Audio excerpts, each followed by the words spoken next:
Hello guys, NautoAis here, and I want to give my thoughts on the Nintendo Direct that happened on July 31st, 2025, and it is a partner showcase, so that means lots of third-party games, which Nintendo fans at least are happy that there are going to be third-party games on the Switch too. However, if you're following the story, the game key card, I did already talk about it. The gist of it in my thoughts is, don't really care. Game key card, digital, full card in the game. I don't care if the game is cheap, I'll buy it. For me, it's a nothing burger, but there's a lot of hardcore Nintendo fans that are, and they're saying that, yeah, it is a big deal, and I'm going to stick to my belief, and that I will not buy a game key card. All right, more power to you. To each of their own, whatever. For me, don't really care about it.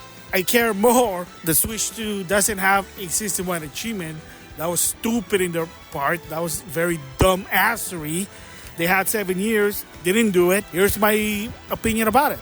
If they probably added a system-wide achievement, trophies, achievement, coins, whatever, I bet some of those Nintendo fans would willingly buy third-party games on the Switch 2, get some e-points, e-coins, or whatever, having that system-based achievement, hearing that sound notification, chances are they're probably going to be willing. But Nintendo being a dumbass, they're doing in-game achievement, Zelda Switch 2 Edition.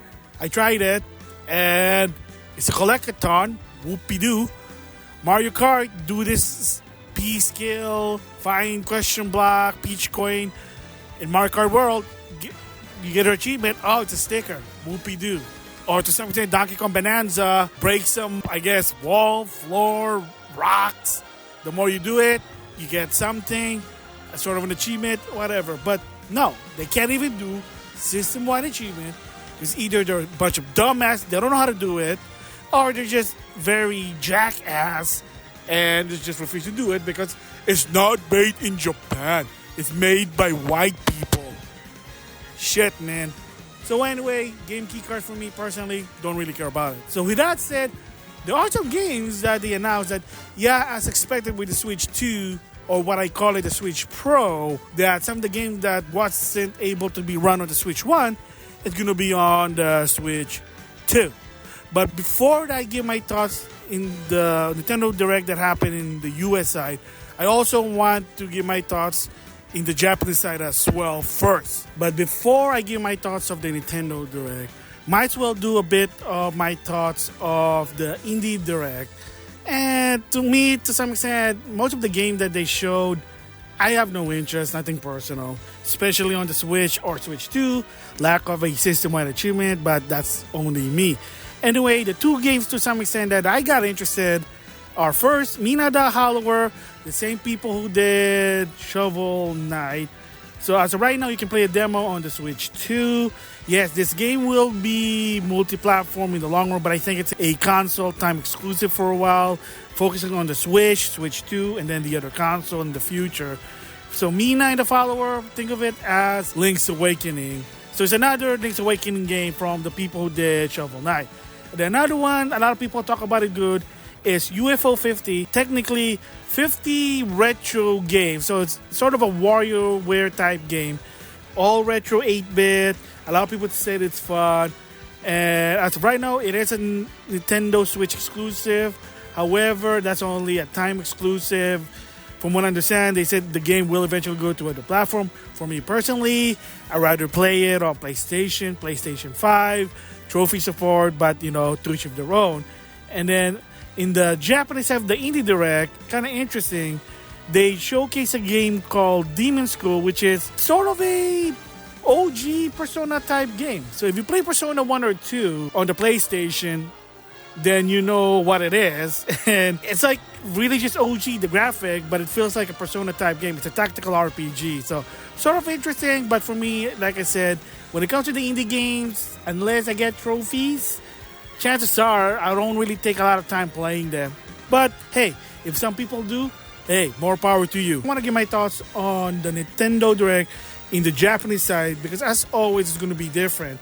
And the reason is they're picking and choosing which game is appropriate to show for each region for optimized engagement. It is what it is. It's a market strategy. What can you do about it? I mean, you can just watch both of them. I mean, granted, it's going to be in Japanese, but whatever. It would be nice if it's all the same, but I mean, this is Nintendo. Their ways are different, especially when it comes to region selection, way different. But anyway, some games they showed in the Japanese Nintendo Direct Partner Showcase are, there's Aquarium, Does Not Dance. Never heard of it, that one. Greediest Origin Collection, that's also coming out in the West. Super Robot War Y, it was on the Namco Bandai presentation. Varlet, Everybody Golf Hotshot, which is funny because if you didn't know that before it was even Clamps, it was Camelot who did the first Hotshot Golf, and then they went to Nintendo, but that was weird. So does that mean no more Mario Golf or tennis? Those are fun, except for the latest one, unfortunately, especially with golf. I don't know what they did. Whatever. Kimono, Tea Time, Pristo, Prisoner, Dragon Quest 1 and 2 trailer, plus Dragon Quest 3 resolution frame update for the Switch 2, and it's free. Awesome. However, those actually have its own trailer in the West. So, but again, still, it was showcased in the Japanese side because if you didn't know, Dragon Quest is more popular than in the US, vice versa with Final Fantasy, I know. But anyway, he's 10, Proud Nordic, which is now just going to be switched to version, supposed to be better, save data, transfer, etc., etc., etc. I mean, I got the game for the PS5 because I want my trophies. Story, Season, Grand Bazaar, Demon X Machina, Titanic Sion, which also going to be multi-platform, by the way. And Momotaro, Denetsu 2. And then, of course, Yeast Kingdom. Also, another one that was announced in the Japanese Nintendo Direct. And, of course, another one from Nishimerka or Nichi Ippon, Hono Gurashi no Iwa. Now, I want to give my thoughts on the game that was announced for the US Nintendo Direct, starting with Monster Hunter's Story 3, coming out 2026.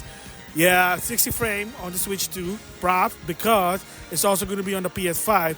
That I prefer to play it on, trophies and 4K. And I've been playing the first two. I do enjoy them. So like I said, I enjoy more of that than the actual Monster Hunter game. Apparently Monster Hunter Wild, there's a bit of controversy. They made it dumbed down than Rise. It is what it is, whatever. But I'm surprised that they're doing a third Monster Hunter story. So props to them. Interesting, not going to come until next year. And then Once Upon a Katamari, a new Katamari, going to be multi-platform. And yes, a lot of this game mentioned are multi-platform. No time exclusive, no Switch exclusive. Thank you, third-party company. You are smart. But I don't mind if it was a time exclusive on the PlayStation. But just me there. Anyway, back to the game. Apparently a new version of Katamari. It is what it is. Fun game. You are a little cosmic prince. You have a ball or the Katamari. And you just stick stuff in with it, and then the ball just gets bigger. It is what it is. Good casual fun. I remember when it first came out in the PS2 during the PS2 era, a lot of people talked about it. Made a lot of money, made a lot of sales. So that's why the series now is a worldwide phenomenon. The next one is Dragon Ball Z Sparkling Zero. No surprise, there's already been rumbling that this game was going to be on the Switch 2. But the caveat, it's also on the Switch, so I'm surprised. So if it was already on the Switch, why wait for the Switch 2? But again, you know, it is what it is. Kind of makes sense. Whatever. But it's kind of weird it's on the Switch as well. I mean, I played the game and it's really that clunky. And by the time this recording, the PS5 version is $20 on Amazon. I don't know now. But at the same time, at Boot, you can get the Series X version for $20 as well. Just saying there. Thoughts about it? At least more options. People get to play it. It's really a fun Dragon Ball game. Not really in my opinion. But at least it's there. Option is there, right? I mean, is that what Nintendo fans, right? They want a third-party game on the Switch too, right? I mean, you missed it on the Switch because you couldn't run it. It's now on a powerful Pro console. So it makes sense, right? Anyway, moving on from that one is Plant vs. Zombie Replanted. It's just an HD-fied version of a classic game. I played the original one, very fun for what it is. quick and pick up play.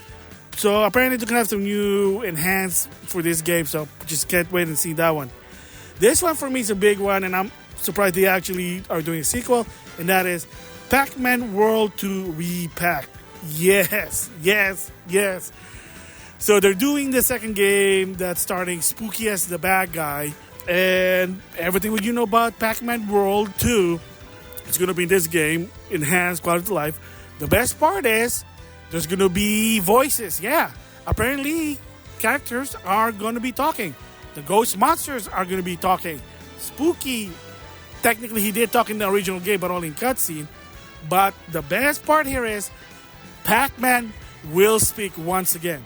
The last time he spoke in a video game was Pac-Man World 3 for the PS2, Xbox, GameCube, the PS2 era. But the best part here that I'm shocked, props to some people that I saw on Twitter that they post about it, the voice for Pac-Man in Pac-Man World 2 Repack is the same voice actor that did Pac-Man World 3. So that's awesome. That's actually awesome there.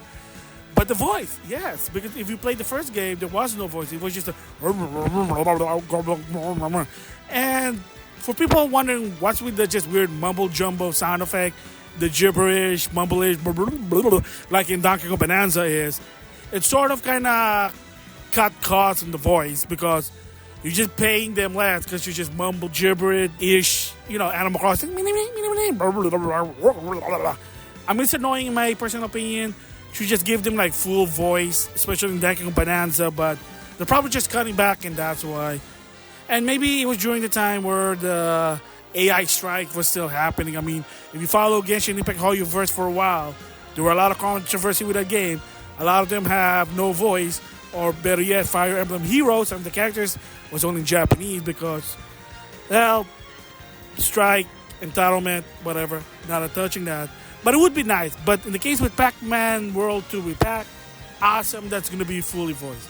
Props to Namco Bandai. And then a basically recap of Final Fantasy Tactics Evil's Chronicle that's already been mentioned on the Switch. So they're just like, hey, look, Switch 2 version, whoopie-doo. Nothing new announced, no exclusive features for the Switch 2. It's just, hey, you want to play Final Fantasy Tactics on the Switch 2? There you go. And then the rumors are true. Persona 3 Reload is going to be in the Switch 2 only, not a Switch 1, because it couldn't run. However, the sad part for some people, and again, most probably don't give a shit, it's a bad game key card. It's the infamous putrid game key card.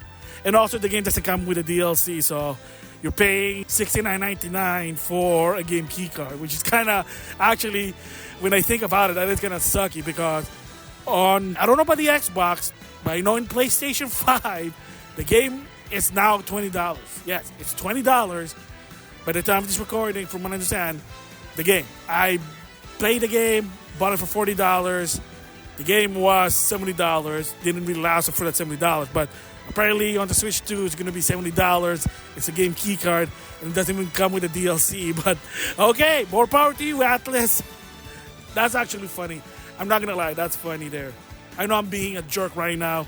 I'm a Nintendo fan, but maybe in a different story I'll explain what's the deal with a Nintendo fan, because here's the gist. During the GameCube era, let's just say that most of them were just, well, they complained too much. Let's just leave it to that one. Anyway, moving from that one is, yes, no surprise that Zelda Musou Age of Imprisonment was going to be in the showcase. However, they just did like some sort of like a 1 minute preview, and they said, we're going to talk about this game in the long run. So probably its own direct.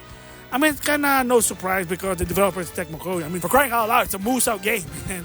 It's a Musou game. I mean, yeah, Musou. I mean, it's a good game. Interesting story. It probably if it runs at 60 frame, hey, not bad, but still. It's a Musou game. I like Musou game, but in the long run, they're just getting tiring. Let's just say that. Moving from that one, Star Wars Outlaw. Finally, Ubisoft game on the Switch too. The game that was missed because of the Wii U or the Switch. Now you got Star Wars Outlaw. So I mean, if you want more Ubisoft game on the Switch too, you gotta support this game. I mean, just saying there. I mean, Don't you want to play Assassin's Creed Shadow on the Switch too? At least portability? Maybe Odyssey? It's not a cloud version? Origin? Mirage? Valhalla? You gotta support Ubisoft. Just saying. So hopefully that people will buy Star Wars Outlaw on the Switch too, and hopefully that they get those sales so they have more games to offer for the Switch too. Yeah, I know I'm being a smart ass right now. Ubisoft really sucked. Everybody knows that. Yeah, I know. It is what it is there. But hey, at least they're putting on the Switch too, right? Better than nothing. Yeah.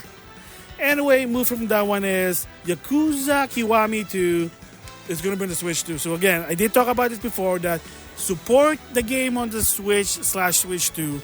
They'll port it more. Yes, it is way behind. Would I be supporting it? No, not really.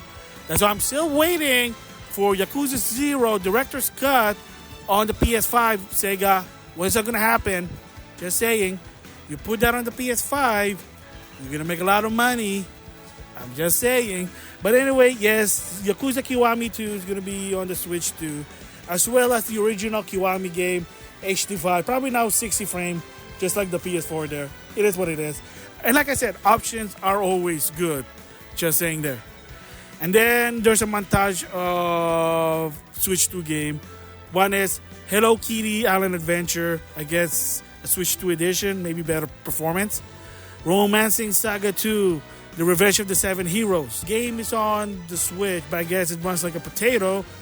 So it goes to the Switch 2, runs a bit better, 60 frames, and it has a free upgrade, believe it or not. So you gotta prop Square Enix for it, because in the PlayStation console, it's only the PS5. I played it. And for people who don't know what Romancing Saga 2, Revenge of the Heroes, technically, it's a 3D version of Romancing Saga 2 from the Famicom. I didn't even know that. The game doesn't really look graphically powerhouse, but it's fun. The anime graphic looks cute, in my opinion. And I got the game for $20, so not really complaining anywhere there. And then another one from the montages, Shinobi. There's a demo now, it's out, you can try it out. Multi-platform makes sense there. And then closing with this one are two new games, at least new IP from Square Enix. They're not just doing remakes and reboot, which I really don't care. If the game is fun, I'll play it. But yeah, two new HD 2D games from Square Enix. And apparently most people are getting tired with those games. Really? I thought a lot of people like that.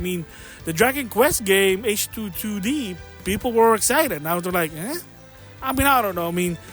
Some consumers are just like, they're just never happy. It is what it is. So the first one is The Adventure of Elliot, which is an action type. It reminds you of Ys Origin. It's just you move around, you hack and slash, and you team up with a fairy. It is what it is. So maybe just think of it as Secret of Mana, Adventure of Mana, Trials of Mana, those hack and slash RPG, or better yet, Kingdom Hearts. But to some extent, it's just Ys Origin. But still, it looks good, and it's going to be in the PS5. Awesome. Can't wait for that one. And then a prequel to a famous HD 2D game, Octopath Traveler 0, which apparently you're going to be teaming with a lot of people. At first, I'm looking at, is this like the mobile game Path of the Champion? But I don't know. But at least it's going to be in the PS5, so I'm happy with that one. And yes, whether you like or not, oh boy, most of these games were announced are game key card. Yes, especially the last two. From my understanding, they are game key cards. And the hardcore Super Nintendo fans are not happy. It is what it is. I already gave my thoughts about it in a different video. If I remember, links in the description box. The gist of it, of the direction of why, was Nintendo was trying to lower the cost of the 64 by forcing them to use that one. It's a weird economy thing, but it is what it is. But then, of course, not a lot of people want to use it because it costs a lot. Especially if your game is like, 6 gig. You want them to use the 64 for every card, $17. $17 times 1 million sale if it goes there. Are they going to get in return? I did talk about that. And the solution was game key card. Just saying that. Again, it's just a physical digital hybrid. That's just my perspective of the game key card. But again, it is what it is. Most people are not happy. What can you do? But just wait and see. I mean, like I said, what is it now? It's like 2 months? I mean, I'm surprised within 2 months it's easy to get a Switch too. Wait until 6 months. Wait until the holiday of 2025. Wait until 2026. And let's see if this game keycard is really a piece of shit or a savior for third-party game. Who knows?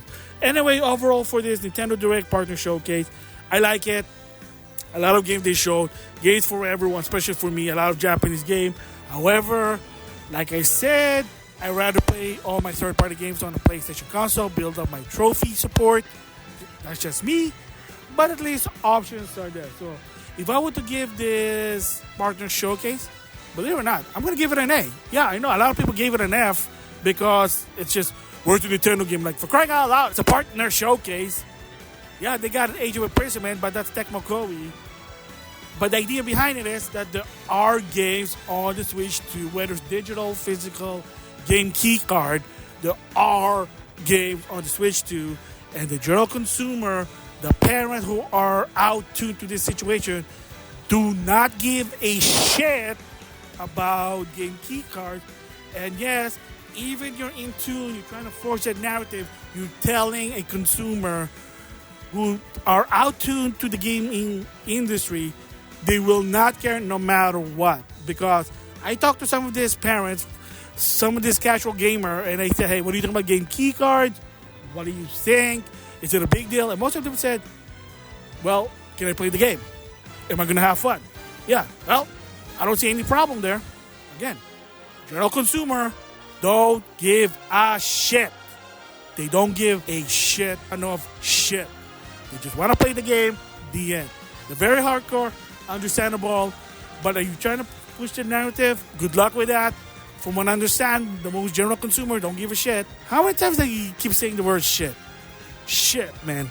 Anyway, there you go. Good Nintendo Direct. Proud to Nintendo for this one. And you might say, well, when's the next General Direct? I mean, my guess probably going to be September. I mean, just wait for it. Probably before or after Tokyo Game Show. Kind of makes sense. I mean, it is what it is. You need those new games during the fall. Just saying. Anyway, with that, I'll see you guys later.